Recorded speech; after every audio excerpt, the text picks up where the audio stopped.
Good morning, everybody. Welcome to another episode of Hawk Blogger Mornings. I am Brian Nemhauser. You can find me and all the things we do here on YouTube, TikTok, Instagram at Hawk Blogger. We appreciate your likes, your follows, your subscriptions. All of those things are really, really appreciated. If you want the audio version of the podcast, you can get that at Apple Podcasts, Spotify, really anywhere you get your audio pods. We also love your 5-star reviews. Thank you so much for the people that take the time to do that. It really does make a difference. And if you want ad-free audio, which I know a lot of you do, you can get that at patreon.com/hawkblogger, which also gets you access to the Discord server, where there's a lot of great conversations going on all the time. And I just have to say, today's a good day for a lot of reasons. Even though it is pouring rain outside, I'm only a few days away from heading down to Arizona to visit my good pal, Evan Hill, but also to go to the league meeting and, chop it up with the other folks in the media and John Schneider and Mike McDonald and talk about all that. But there's something else that happened that, I got to share because it just happened this morning and I get to be excited about it. Look who got a friend today. We got the old 2013 Lombardi on the left with the old 2013 confetti below it. And then we've got the brand new 2025 Lombardi on the right, complete with a nice picture of me in the reflection, which I probably should have removed, but was too lazy. So you get a little bonus there. But how great do those two look together, right? How just fantastic do those two look together? And I love putting it up there, not only because it's fun to look at, but I just love that there's going to be 49ers fans and Rams fans that see that and are just their day's a little bit worse, maybe a lot worse, but just a little bit worse. And I love contributing to their misery wherever is possible. So yes, hopefully soon, maybe as soon as this next year, the Seahawks are going to force me to get a bigger trophy case because cannot fit more than 2 in that particular case. We're going to have to upgrade hopefully pretty soon.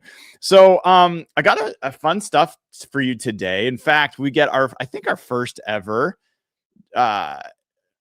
visit from Evan Hill for Hawk Blogger Mornings during the week. And Evan was, if you don't know, like everyone knows Evan for his hot takes and his food takes and all that kind of stuff. But Evan really came into some of his biggest time at field goals where he started with Danny Kelly and those guys in terms of contract and cap. And so he's done a lot of work in understanding contract and cap. And in fact, he was like in conversation with the Seahawks for a while and impressed them with what he knew about contracts and cap. But he was so excited yesterday when he saw this JSN contract. And he was like, we got to do a show on it. I was like, you want to do a show just on the contract? He's like, dude, trust me, like there's a lot to talk about with this contract. And so last night, Evan and I got together and talked about it. I recorded that. I'm going to play that for you in a little bit.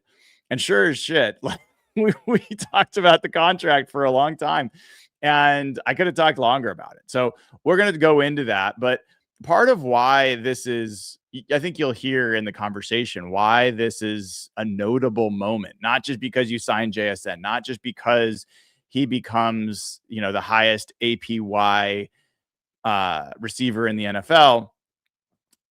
But there's the way that this contract was structured that says a lot about what the Seahawks are willing to do for their top players, and especially for a player like JSN.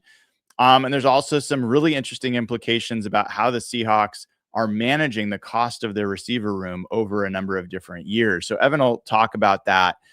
But if you look right now at the receiver room for the Seahawks, it was not just the JSN day yesterday. Almost as soon as I finished the show yesterday, the Seahawks did what I didn't think they would do. they matched the offer sheet for Jake Bobo. And so Jake Bobo is back with the Seahawks for the next 2 years.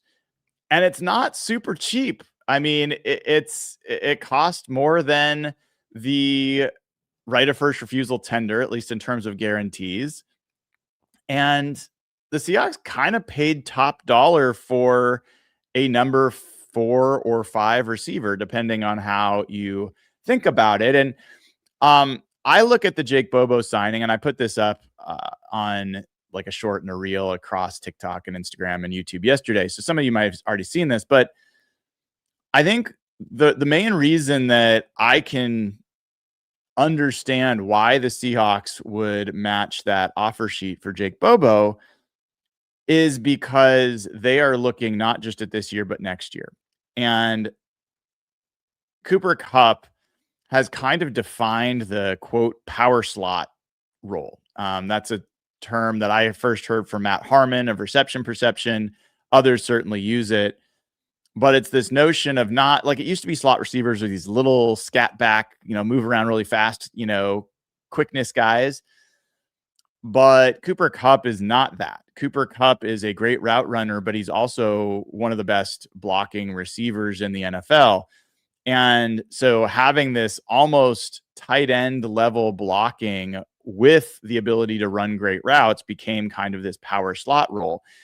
And I think the Seahawks see Jake Bobo as maybe their next power slot and really understanding that role from Cooper Kupp. He has been under Cooper's wing since really Cooper Kupp joined the Seahawks last year. They train together, they work out together, all that stuff. And so they might see an emerging pretty significant role for Jake Bobo.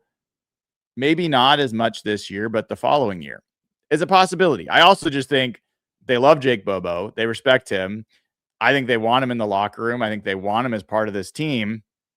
And they paid a pretty hefty price to keep him. So that was a surprise to me. And as I've told you before, I love being wrong. I love surprises because you're only going to learn when things don't go as you expect.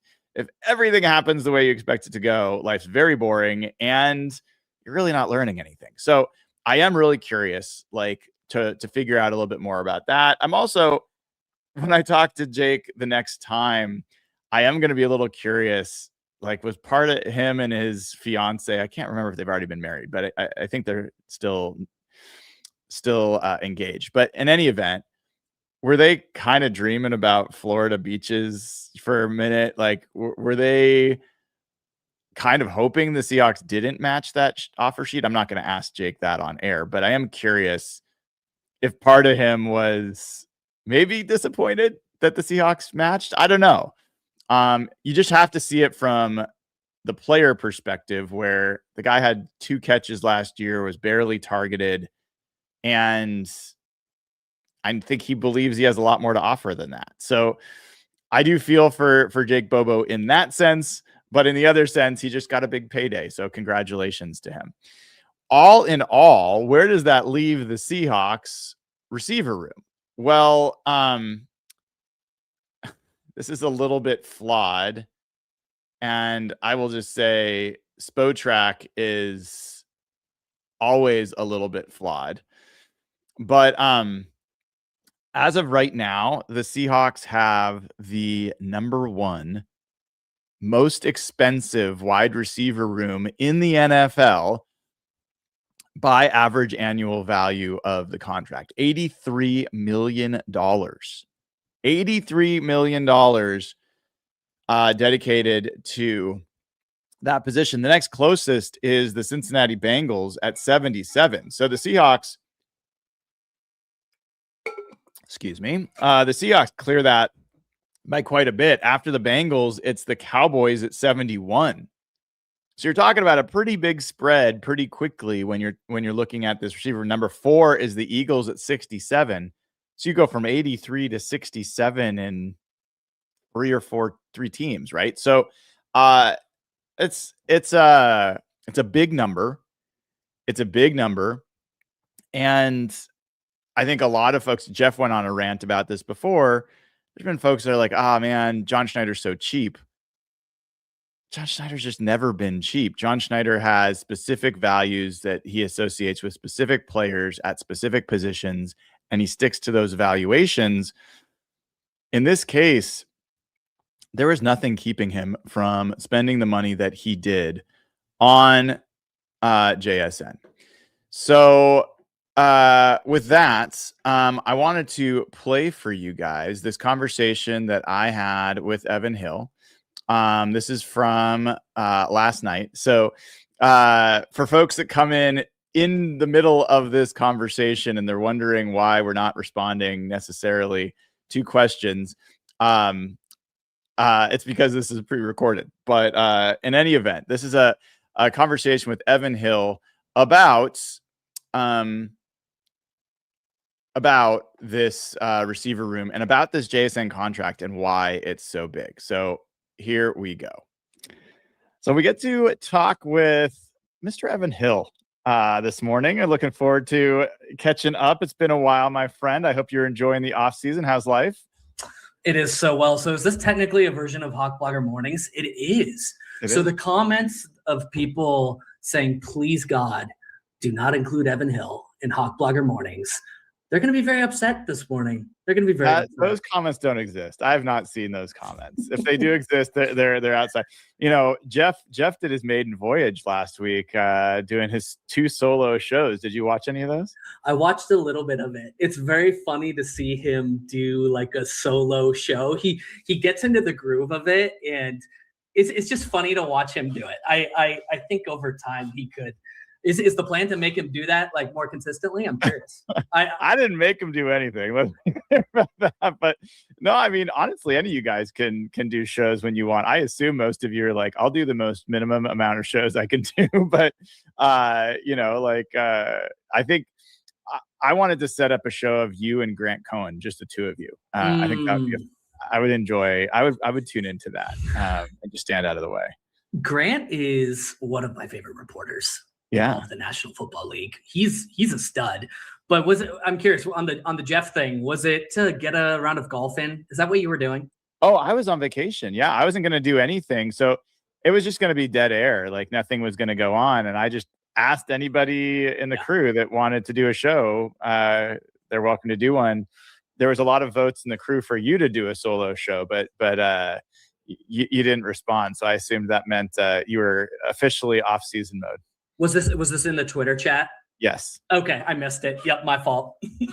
No, not a fault. But we will. I think it would be fun to see what an Evan show would look like at some point. I mean, I've done a few though, right? Like way back, like OG Real Hawk Talk, like 2019, 2020, 2021. There were absolutely like post game shows that Yeah. I did occasionally. I don't know if I did it alone. I was often not part of the post-game shows, but like it's kind of morphed over the years. But none of this is what we were scheduled to talk about. Yesterday, Jackson Smith-Njigba was reported to agree to a deal with the Seahawks, a massive extension. And normally when you get those, the news is that the guy signed the contract. And the news is that the guy signs for the largest APY, average per year, of any wide receiver in the NFL, one of the top APYs for any non-quarterback in the NFL. All those things are news. We can talk about that.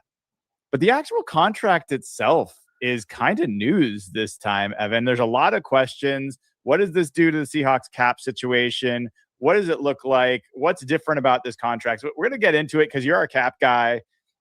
You're not just a hot take guy. You are also many other things, including a frequent winner of our prediction show. So when you saw the details of this contract, I'd love to know from where do your eyes go first when a contract like this gets signed? And what did you see when you looked? Yeah. So first of all, I was pretty shocked because if you've gotten accustomed to how NFL reporters like release these numbers, typically what we've all gotten accustomed to is like they'll release some earth-shattering numbers and then we'll get the actual numbers in like a couple of days.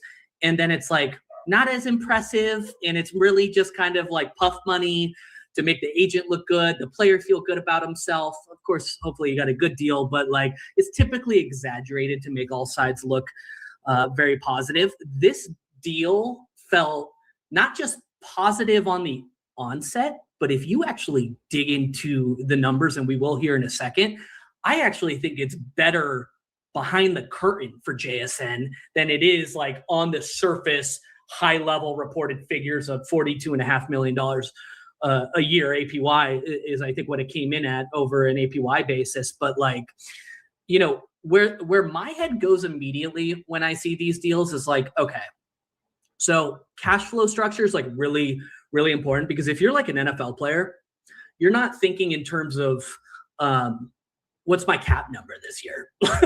like you're not thinking like, oh, I'm at $11.5 million this year, because there's a big difference between your cap number and what your cash flow figure is, right? So when do you get paid? How much are you getting paid? Is it fully guaranteed? When does the paycheck hit my bank account? Like, what is the running cash flow of my contract? So how much am I making when I sign the contract? How much am I making in what we call year zero in the NFL world? That's kind of a term coined by the over the cap team. Year zero is the current year of the contract, right? So it would be 2026 for JSN. And then what does that cash flow look like, you know, over the years? How does that stack? How does it hit my bank account? You know, is it paid lump sum? Is it earned over, you know, roster bonuses, per game bonuses? Like, there's all these things to think about. So I want to just sort of like dive into the details here real quick, but I want to give like a quick shout out to Excel Sports Management and Joel Segal, I think is how you say his last name, Ben Renzen. They are the negotiators representation for JSN. I think they totally killed these negotiations. They crushed it. I think they crushed it. I think they completely reset the receiver market. And when we pull back the curtains here in a second, I think it's going to change the receiver landscape for, you know, top 5 guys, type of emerging young talent, that all pro sort of category. This is a big, big change. So kudos to those guys on the representation side. So officially the deal came in when it was reported at 4 years, $168.6 million extension. So a couple of just quick facts here, something to keep in mind. So JSN was under contract on his pre-existing rookie deal. His cap number for 2026 under the old terms, so the old terms pre-extension, was $2.7 million for 2026. His 2027 fifth-year option, fully guaranteed lump sum. The Seahawks had exercised it over the weekend. I think it was March 21st or something like that. That was going to be $23.85 mil on the 2027 books lump sum hit. So that all changes with this new deal. So I just want to... Can I pause you there for a second? I don't want to interrupt your flow, but like just some basics. Yeah. So when they exercised that option, the 50-year option, yeah, was that essentially like they already had him under contract, or did he like, okay, so that was already an extension. And then this additional extension, I've heard people say, okay, it's a 4-year extension beyond 2020. Well, the 5th-year option was for 2027. So is the extension starting in 2028? Yeah, so great question. The extension does start in 2028. So it's on top of the 2026 and 2027 contract years. Unlike a franchise tag, Brian, the 5th-year option, a team can just exercise. I actually don't even think JSN like technically needs to like sign it for it to be valid, right? Like, of course, he may have to sign it before like he actually plays, but like the team has him under club control with a 5th-year option. Don't quote me on that, but I'm pretty sure about it. Okay. So if that's the case, then when you're like, and you're about to get into this, that's why I want to make sure I understood and other people do. Yeah. You're already saying that the extension really starts in 2028, but that by signing it, it affects 2026 and 2027. Why is that? Great question. I love these queued up questions. This is so wonderful. So we talked about the different ways players can get paid, right? So there's a couple different components of a player contract that make up that year's cap hit. So the most obvious one is base salary. So take a player's base salary, you divide it by the amount of games or the total amount of weeks they get paid on a bye week as well. So how many games do we have now? Is it 18 games? 17 games? 18 games with a bye, or 18 weeks with a bye week, right? So you take their base salary. Let's just pretend it's $5 million, whatever it is. Actually, let's take the JSN number. So the JSN figure for 2026, his base salary is actually super low. It's $1.25 million. $1.25 million divided by 18 games. That is his per week base salary per game, pre-taxes, obviously. There's another component here that makes up why it impacts the 2026 league year, and it's called a signing bonus. So basically, it's pretty self-explanatory. Teams basically pay players upfront, lump sum in 99% of cases, a signing bonus to sign the contract. So Jackson Smith and Jigba signs the contract. I think his signing bonus was $35 million. Is that right? $35 million reported. So his signing bonus hits his bank account $35 million pre-tax. Like immediately, as soon as he signs the contract. But from a cap perspective, the Seahawks do not take on $35 million like this year against the cap. A signing bonus is prorated over a max of 5 years on a deal. Okay. So it's $7 million. If my 7, 14, 21, 28, 35, yes, I can do basic math. It's $7 million a year prorated against the salary cap per year. Again, it's a max of 5 years. We're going to get into something in a second here called an option bonus. The Seahawks actually use 2 option bonuses in this contract, which is super interesting. We'll get into it in a second, but before we move on, I just want you to think of an option bonus as a delayed signing bonus. That's the way it works. So it's a signing bonus, but it triggers in 99% of situations. It's almost always fully guaranteed when a player signs it. It triggers whenever they set it to trigger later on in the contract on a go-forward basis. So let's rewind for 1 second. We talked about his base salary, $1.25 million base salary. He has a $7 million prorated signing bonus for this year, right? So for 2026, first of 5 years. He has leftover remaining signing bonus from his rookie deal. It's like $1.87 million. That does not come off the cap, remember. So he has like $8.7 million in signing bonus that's being accounted against the cap, plus the $1.25 million base salary that we just talked about. He has a $250,000 workout bonus that just hits in the offseason, and that totals $10.3 million as a cap hit in 2026. Now, I know this is everybody's first question.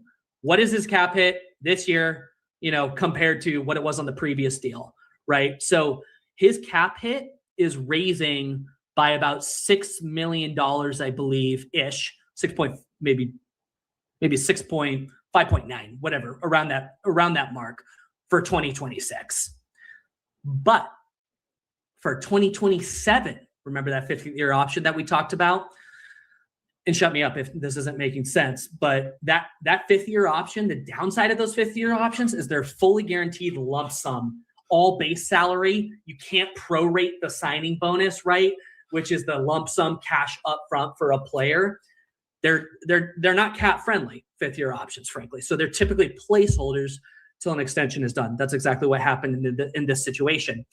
So his cap hit for 2027 is going down from what was $23.85 million on that 5th-year option to $15.63 million in 2027.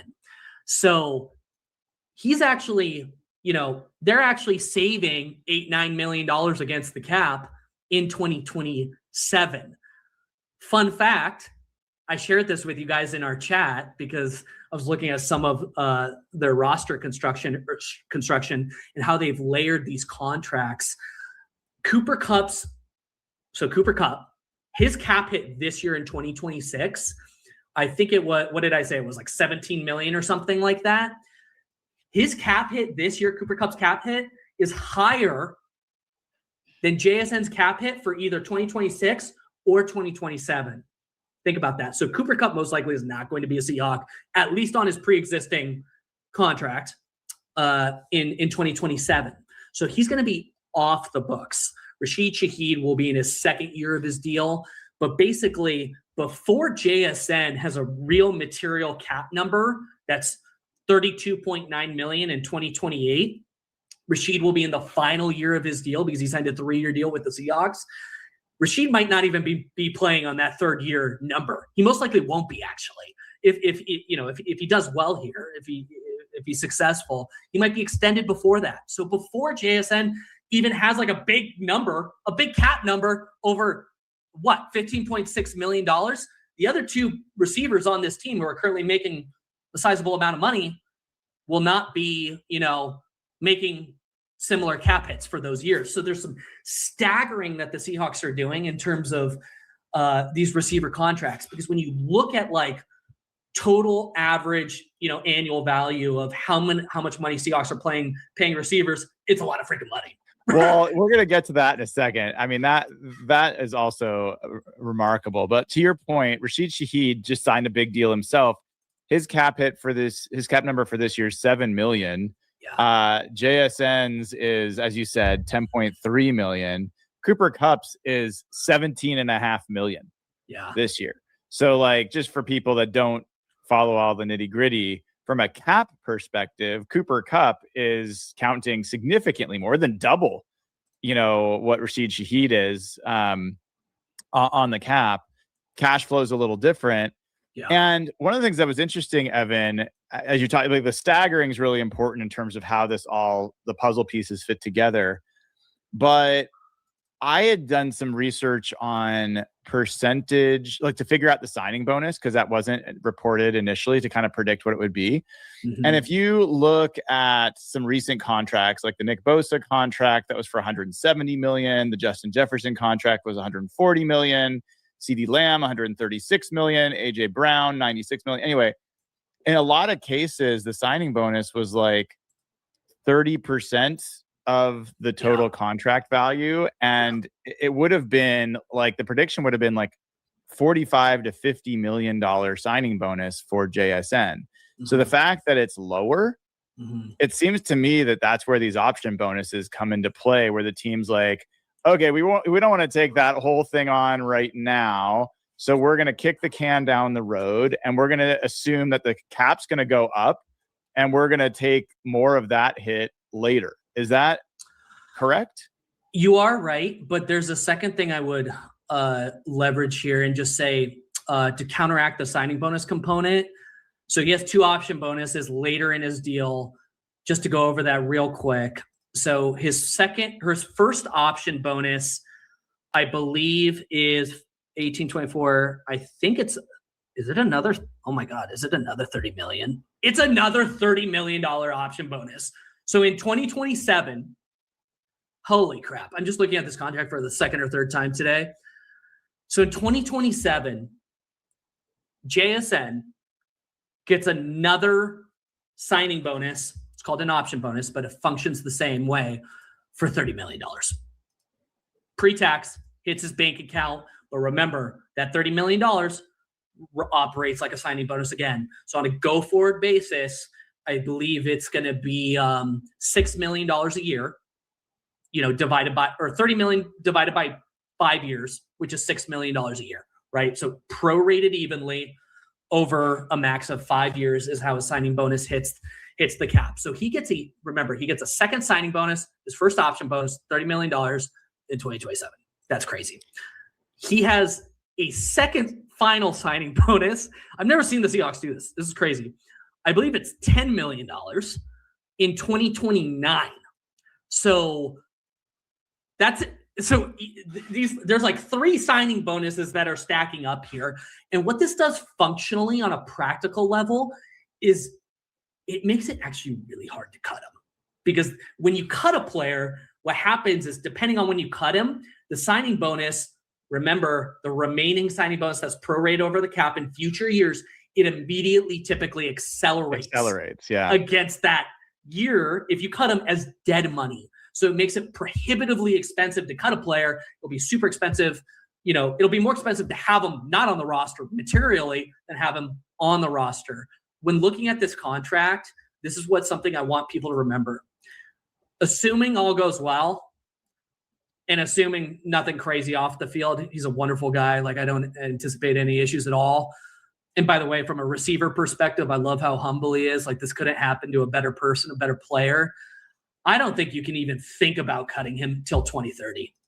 And that's his going to age 29 season. Yeah. So, yeah, I mean, this deal basically, there's a void year at the end, one void year at 2032. That will be his age 30 year. So basically, real quick, that is estimated by over the cap. That's not official yet. It's not official. Okay. We don't know how many void years yet, but okay. Well, so the point being that the real money in this stops after 2031, and that's his age 29 year. Yeah. So this is kind of I wouldn't call it a lifetime contract for JSN, but it is certainly buying the prime of his career. And I think buying a little bit of his third contract. It's a little bit like the Seahawks are saying, we are betting on you enough that we are going to have a long enough contract that you're really probably not going to get as big of a third contract as if we let you out at age 28, right? Age 30 is very different for receivers. So it feels like the Seahawks had to pay a premium to get that extra length of time with JSN. 100%. Not only did they reset the market, I think Jason Fitzgerald from Over the Cap made a really good argument for this being close to a 10% increase premium-wise in terms of resetting the wide receiver market. I'd be totally remiss if I don't go through the cash flow for a second here, because this is crazy. These are crazy figures. This is the part where it's going to blow your mind, right? So when you think about this, like, try to think about how to articulate this after a long Monday. So your cash flow that year is like, how much money did I make that year, right? So if I made like $100 this year, and then I make $100 next year, it's $200 by the end of year 2, right? To say the obvious out loud for people in the audience. I want to compare this against some major wide receiver contracts. JSN in year 0, which is, remember, the current year, 2026, his new money earned is $42.56 million. The next closest receiver is CeeDee Lamb at $21.15 million. It's more than double in terms of a cash flow perspective what JSN is setting or receiving in year 0, right? Garrett Wilson, $18 million. Justin Jefferson, $18.3. Jamar Chase, $19.35. So 25% of JSN's contract is earned from a cash perspective, not a cap perspective, but a cash perspective in year 0. That's insane. Insane. Like, I forget what would you do if you got $42.5 million tomorrow? I would move you to Scottsdale, Arizona. I'm just kidding. I'd buy you half a house. I'm just kidding. So in year 1, so really, like, remember, it's like 2 years.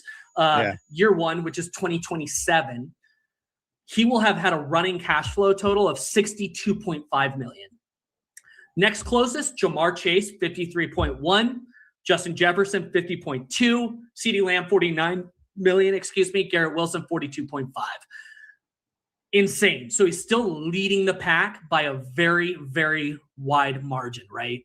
That's about a 17.5% growth in cash flow over the next best player. That's insane, right? So by year 3, right? So this is, Over the Cap has this wrong, but basically in year 2 new money, but 3 functional years, right? With year 0, he will have earned $126.8 million by through the 2028 season. That is 75.2% of his contract.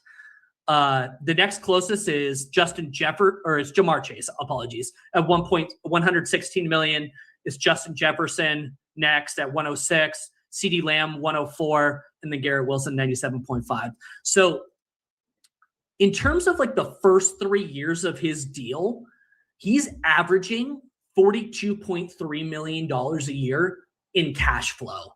Averaging $42.3 million. The next closest in those first 3 years, it was Jamar Chase at $38.8 million. That's an increase of about 8.6% that Jason Fitzgerald rightly quotes out on Over the Cap. So from like a cash flow perspective and what those players are really making in the first 3 years, it's nearly a 10% increase in the receiver market. The Seahawks wanted JSN. They valued JSN and they paid JSN. This is a contract, like, it's been a long time since we've seen Seattle do something like this. The closest thing I can think of is like Russell Wilson kind of resetting the market, you know.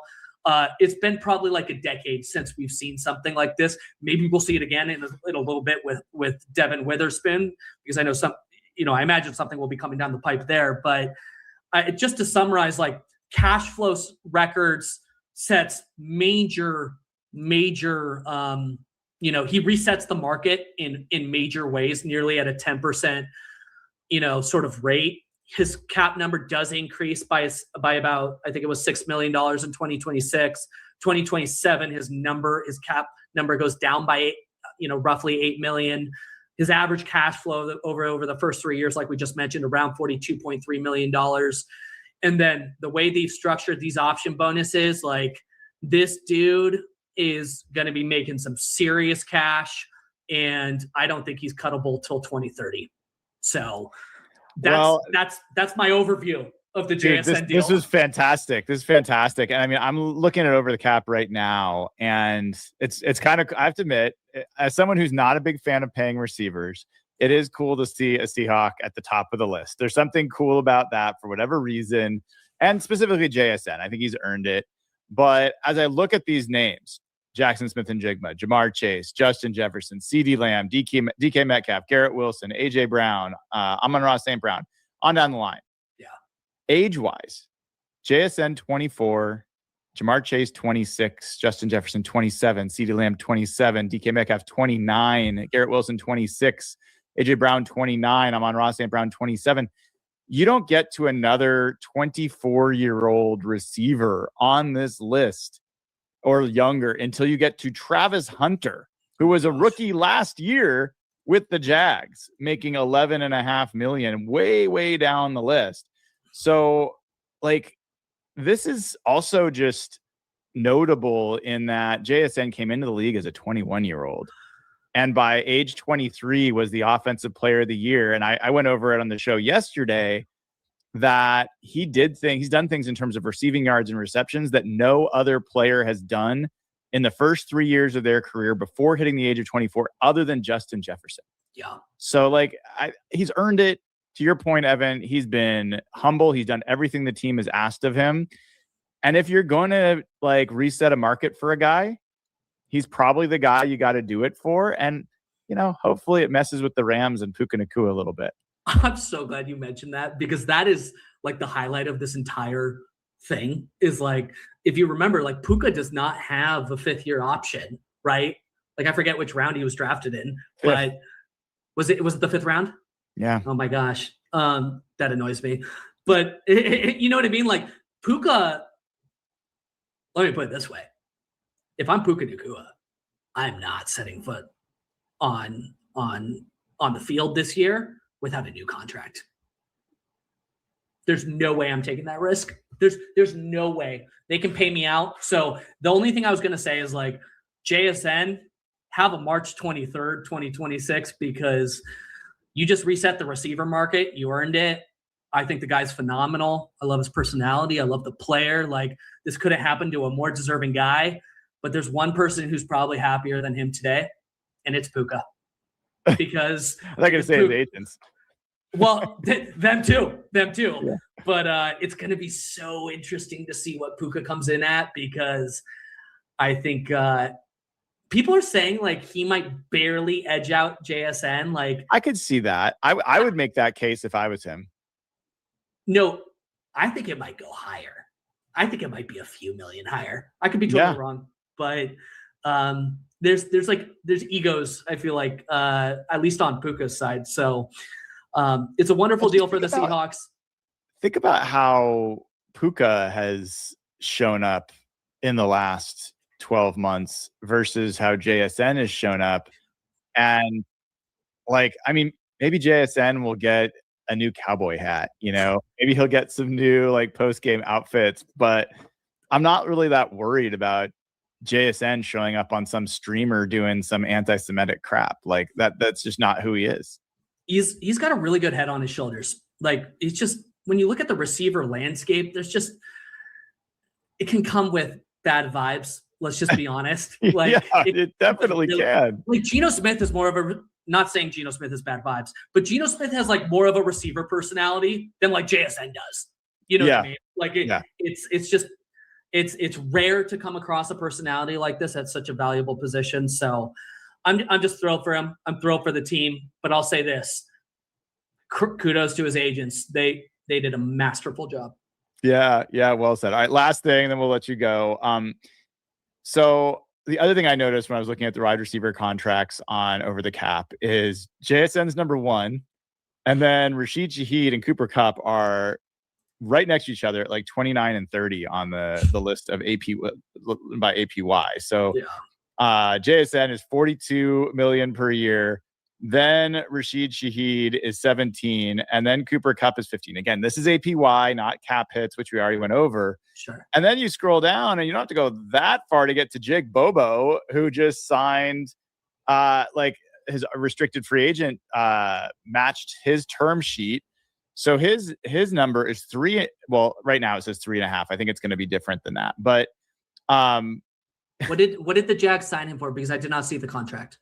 So the Jags signed him for 2 years, and I think, let me pull it up real quick. I'm so curious because I'll be honest with you, I was surprised to see the Seahawks match it. I was too. 5.5 million, 2 years, can be worth up to 7 million if incentives are met. Okay. 4.5 million guaranteed. Whatever. That's cool. But the point being, Evan, it's a lot of money in the receiver room for a team that is a running team who like passed the ball one of the fewest times in the NFL last year. JSN was like 60% of the targets, if not more. Cooper, like, it is a little odd to park this many dollars in that position. You're not wrong. So I'm not going to like fully argue against that. I would just say like, don't forget how good that passing offense was in like the first 10 games of the year. Yeah. You know what I mean? Like, I know their identity shifted. It's like they flip-flopped almost, but I'm not too worried about it. Like Cooper Kupp's coming off the books next year, right? He's not going to be on his current contract. Rashid Shaheed, has a little bit of a stagger with his deal. So it's just, I'm just thrilled. It feels so weird to have a Seahawks receiver who had the best year in football last year as a receiver. It's just weird to me. You know what's actually maybe never been said, at least I haven't heard it, is JSN is the second coming of Steve Largent. And I mean that in a few different ways. Like, unbelievable separator, unbelievable hands, unbelievably classy in how he conducts himself, and kind of just succeeds in ways that people have a hard time explaining how he's that good. And I think that's the last receiver that comes to mind for me that was that good, that quiet, like mild-mannered, and Hall of Fame level kind of player. Except you get to watch him run routes in not black and white TV, right? You get to watch him in color. Yes. No, JSN, it's I've even got this. There you go. Well, I'm glad you contributed a little bit extra. He needs the money, so make sure you buy more JSN merch. He does need the money. I'm trying to think if there's anything else I wanted to talk to you while I've got you on this, but It's yeah, it's just I there's going to be people who fret about the number on this. This is what I was going to say.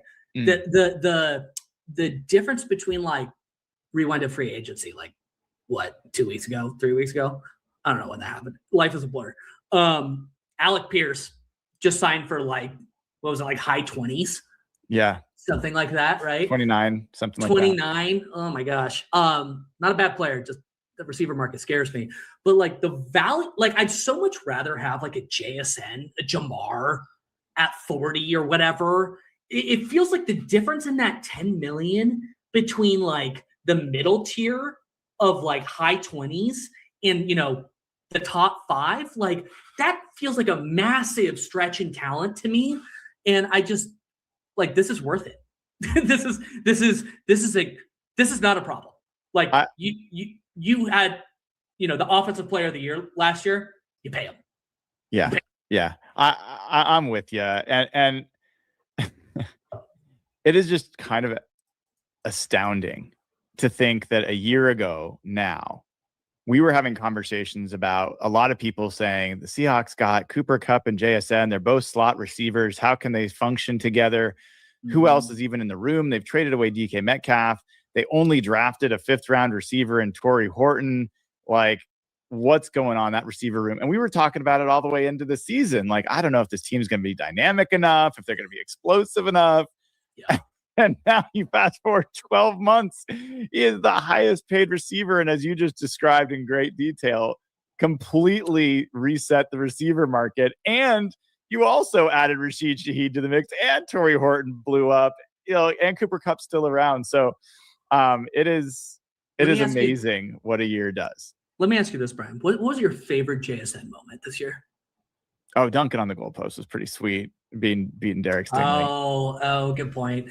I think was it the NFC Championship game where Sam Darnold was rolling out to the left and did a no-look pass to JSN, who like one-handed it, you know what I mean? Like running out of bounds in the red zone. Yes, that was the NFC Championship against the Rams. I couldn't remember if that was Thursday night or the NFC Championship game, but that it's funny, I didn't even see it in person because like, you know, it's hard, but like in hindsight, like, and on the TV copy, like people forget Darnold did a no-look pass on that, by the way. It was some nasty. I'm just thrilled about the entire situation. He's a young star player in the NFL. I'd so much rather have him than Puka, the other guy in the division. And he's going to be a Seahawk through likely age 30 or close to age 30. We're in for a good time, folks. I'm happy about it. Yeah, very, very cool. Evan, man, thank you so much for taking some time to share.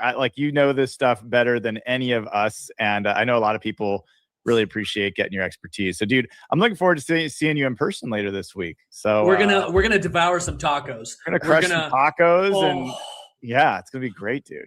We're both gonna leave 30 pounds heavier. That's the plan. We will see about that. That is Evan Hill at Evan Hill HB, man. Have a All right, that was Evan Hill who joined me last night to talk through that contract.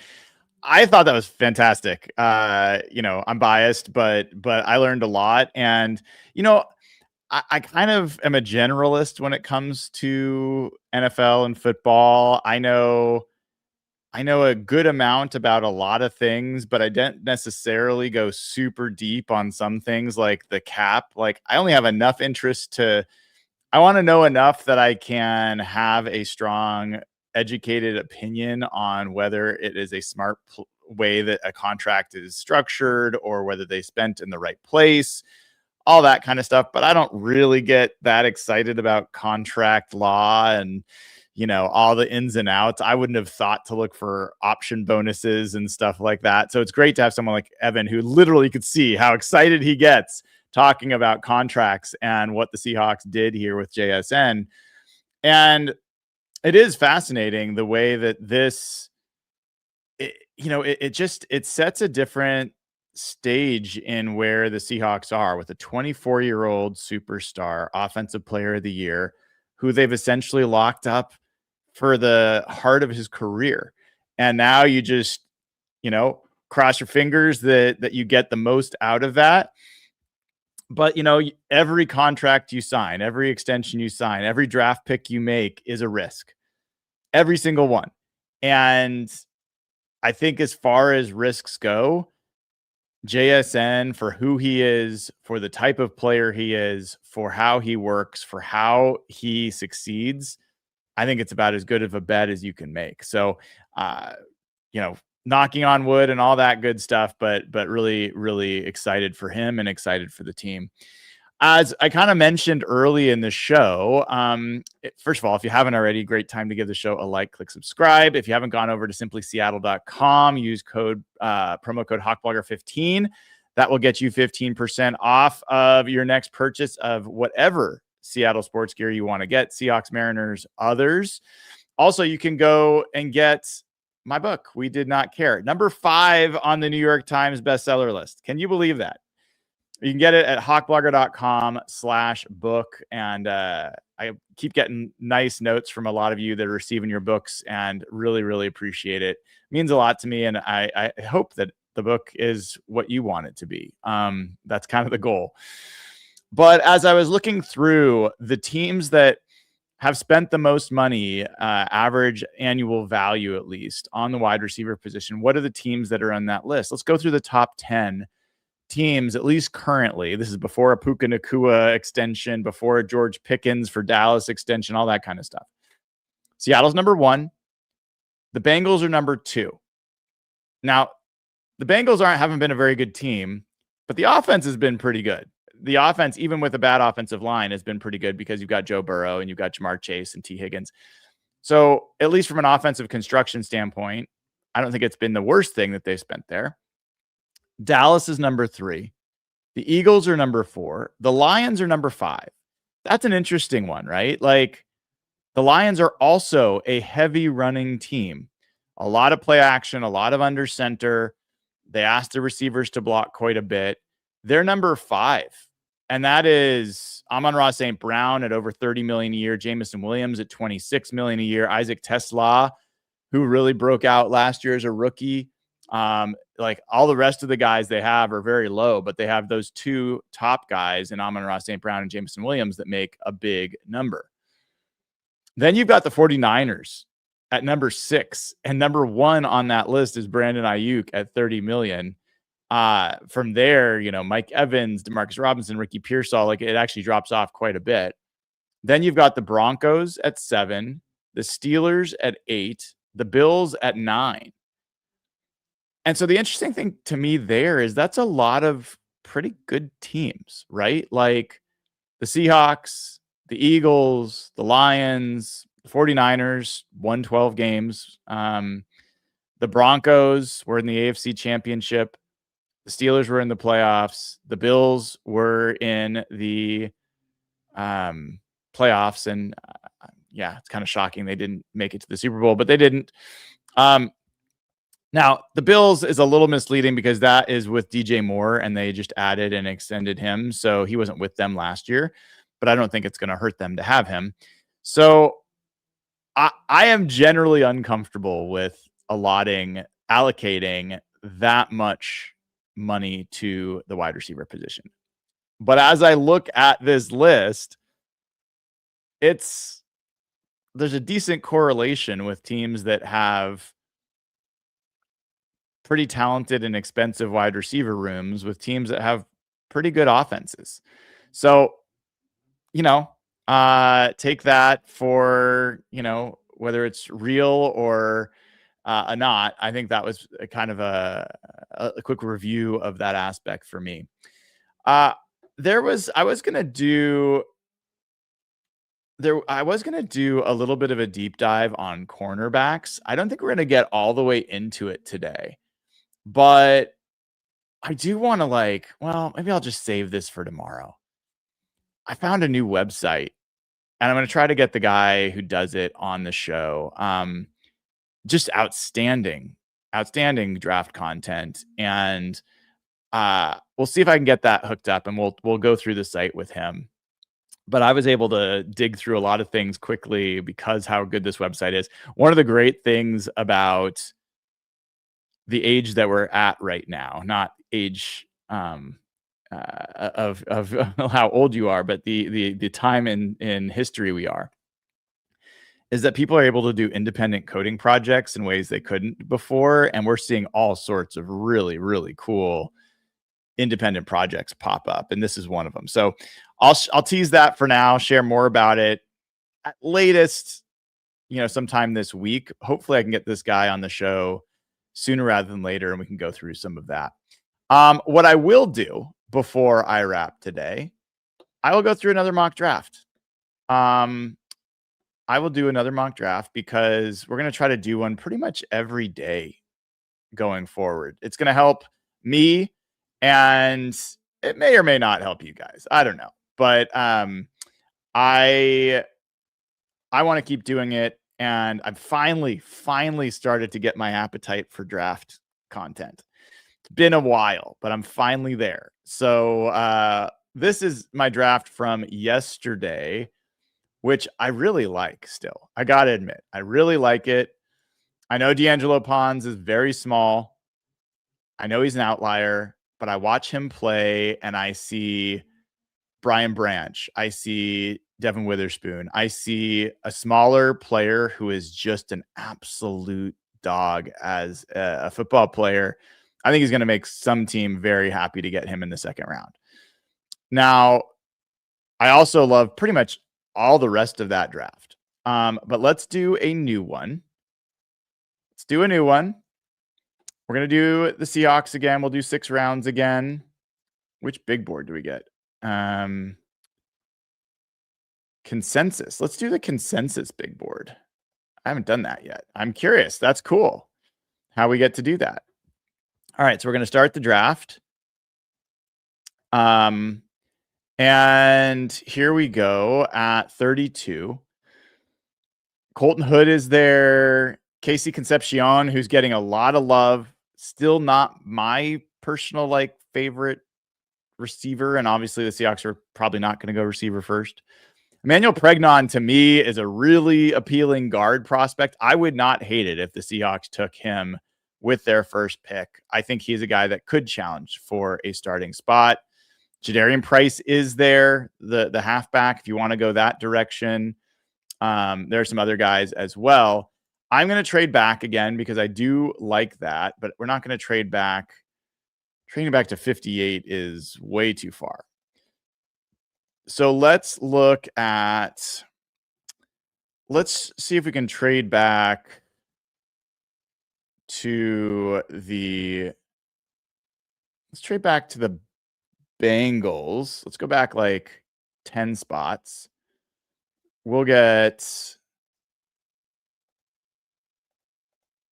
Oh, they're not interested. Okay, well, if we can't get the trade we want, we'll just draft a player here. That's fine. So guys that are on my mind, I'm interested in Colton Hood. I think he's just a good fit at corner. I think he's a little bit more of a man guy than his own guy, but I do like him. I still like Zion Young, even though there's some questions there. Brandon Cisse, I think, is a really interesting fit. I still feel like he's a little bit of a project. Chris Johnson is very popular with a lot of folks, and I would just I have a few questions based on this new site I was looking at, which I won't get into too much right now, but what was I looking at there that got my attention?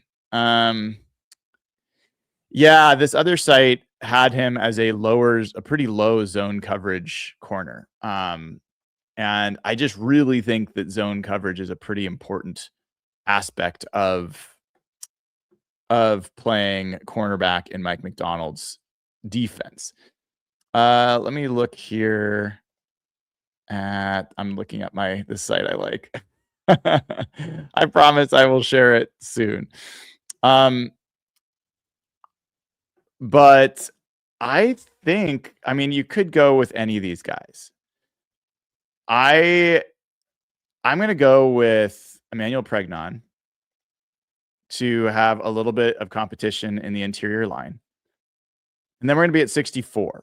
Let's see if we've got some trade options here. There's actually some pretty interesting names here, so I don't think I would trade back, but trading back 2 spots, I would definitely do that.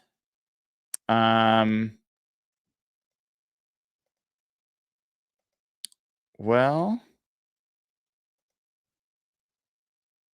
let's see. I don't know if we pick up 142. I think that's worth doing. I think that's worth doing. Let's do it. All right. So they take Denis Dennis Sutton, who is a guy that I would potentially take. Keith Abney, the corner, is gone too. Keontae Scott. Keontae Scott lit up the pro day yesterday, ran a 4.33. This guy's 6 foot. He's played mostly in the slot. Okay, so that's one of the issues there. But this is a really interesting cornerback. Louis Riddick absolutely loves this guy. He is an interesting name at the cornerback spot. Mike Washington Jr., who I know a lot of people love. I still have questions about, like, he is just not a guy that makes people miss that much. He's got to just be able to hit a hole and go. I'm not sure I see a second round pick with Mike Jackson. I think you're actually losing something by taking him that high. As I look through here, honestly, you kind of lost. Like, Denis Dennis Sutton would have been a great second pick. So I feel buyer's remorse on making that deal. As I look through here, Jalen Kilgore's a name that's gotten a lot of people excited. I don't know if I'd go this high with him. Emmett Johnson, we'll talk about him, hopefully, if he's still around, because that's a guy I've warmed to. We're going to go ahead and take... We are going to take Keontae. Well, let me see. Cornerbacks. Who are the cornerbacks that are left? Traden Stukes is also really interesting. Yeah, I might take Stukes, although he can kind of play all over the place. He doesn't play outside corner as much. Let me pull open my other site here and check this out. So where does he fall here? Whoops.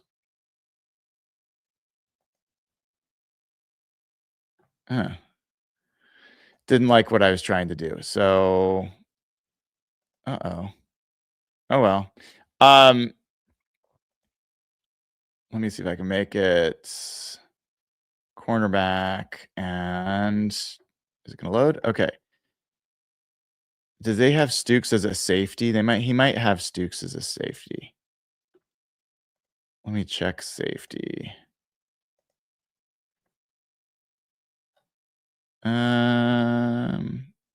Yeah, he has Stukes as a safety. Yeah, I think that's part of why he hadn't shown up for me in other places. Igbenogsen's an interesting guy. I just think he's a little stiff for me. Devin Moore, they've got way down here. I really like Devin Moore as well, and I think he might be an interesting fit for the Seahawks because he is, I think, a really good overall corner, especially in zone coverage. I'm pulling up just to see if my read matches this person's. Yeah, I mean, here's what we're going to do. We're going to take Keontae Scott. I've not taken Keontae Scott yet, but really athletic corner. Then we're back on at 96. And you got Jonah Coleman there, and you've got Devin Moore. So I could have waited and gotten Devin Moore. We've already got our guard, so I don't think we need to take another person there. Look down through this list. Tacario Davis, again, we've already got a corner. I think we will go with Jonah Coleman at running back. I feel very good about Jonah. We just missed Akee Wheatley. That would have been a good name. Then we're back. This is the pick that we got from trading backwards. who are we interested in here? So safety, wide receiver, those are all potential positions. Edge, we have not gotten edge yet.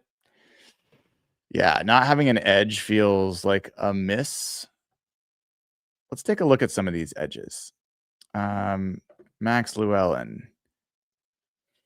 He's right in the Mike McDonald range in terms of size. Not a great run defender. That is not usually a good sign. Let's get all positions showing here. See if I can get another look at Mr. Max. Player.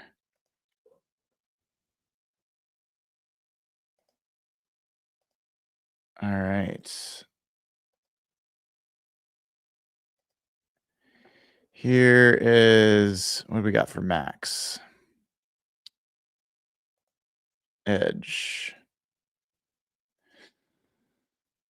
So not a great. What do we got here? Pass rush is almost pass rush plan is almost identical to Aiden Hutchinson's. That's interesting. Rare salesmanship and attention to detail as a pass rusher, sets up and sequences moves like an NFL veteran, uses hesitation, Euro steps, exaggerated upper body to set up his moves. He's got below average arm length. First step is good, but not elite. Average bend. His athleticism, hand size is very small. Arm length at 32.6 is not great. 40-yard dash at 4.8, not great. He's been kind of falling. He had been a top 100 prospects, has fallen down the board here. I want to see if we've got some film here real quick.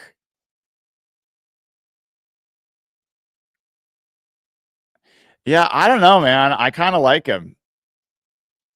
I could talk myself into, especially this late. Yeah, we're going to get Max Llewellyn. I like this guy. I think he's got enough for me to say, let's do it in this round. All right, so we're adding an edge. Let me go all the way down to our last pick here. And I'm personally going to look at receiver. I know it's crazy. That's where I'm going to look. I also potentially, maybe I'll look at running back as well. Wide receiver, safety. So I'm probably going to go back to my guy that I liked. Although Roman Hemby is an interesting one. This is a guy the Seahawks have met with. Let's take a second running back. Let's do that. I think adding to the pile there is not a bad way to go, giving you a little bit more competition. The guy that I kind of started to get interested in was, sorry, let me get back to, who was it? It was Emmett Johnson. Yeah, Emmett Johnson for Nebraska. I've been watching a little bit more of him. He's not the fastest guy, but he has got really nice feet, really good lateral quickness, good jump cuts. He's not going to be a guy that's going to be your home run threat, but I feel like he's going to be a very productive NFL running back. So Emmett Johnson's a guy, I think some of you have asked about him before, and I haven't had a chance to watch him until recently, but he's a guy I would be interested in. But anyway, Hemby is a big dude, and I think is fine in the 6th round. So I really like, I kind of like Pregnon at 32, to be honest. I don't hate going interior offensive line early based on now getting a little bit more eyes on some of these guys. Keontae Scott is not my favorite at the corner spot because I think he's played more nickel, and I don't know that you specifically need a nickel, but he is big enough that I think he could potentially, his skill set could go outside. He's just a really good athlete and a good football player. Jonah Coleman, I like. Max Llewellyn's new for me today. I'm going to spend a little bit more time on edges, but I don't hate this draft. I don't hate this draft at all. So people are saying that you want to get a center. I really like Jalen Sundell. I don't see a need. I just like if there's a center that's just so good. And I know there's some guys that people really like, but for me, I think it's not quite a wasted pick. You could replace Olu, who's in the last year of his deal, but I really believe people are underestimating.